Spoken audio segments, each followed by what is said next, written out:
اللہ نے قرآن میں بیان فرمایا والذین آمنوا اشد حبا للہ، جو لوگ صاحب ایمان ہوئے،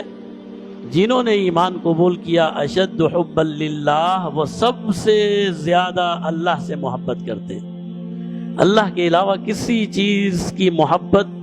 ان پر غالب نہیں آ سکتی، اور جناب نبی کریم صلی اللہ علیہ وسلم تمام انسانوں سے زیادہ اسے محبوب ہو جاتے ہیں۔ جناب نبی کریم صلی اللہ علیہ وسلم نے ارشاد فرمایا لا یؤمن احدکم، تم میں سے اس وقت تک کوئی کامل مومن نہیں ہو سکتا حتی اکون احب الیہ، یہاں تک کہ میں اسے زیادہ محبوب ہو جاؤں، من والدہ، اس کے والدین سے، وولدہ، اس کی اولاد سے، والناس اجمعین، اور تمام انسانیت سے۔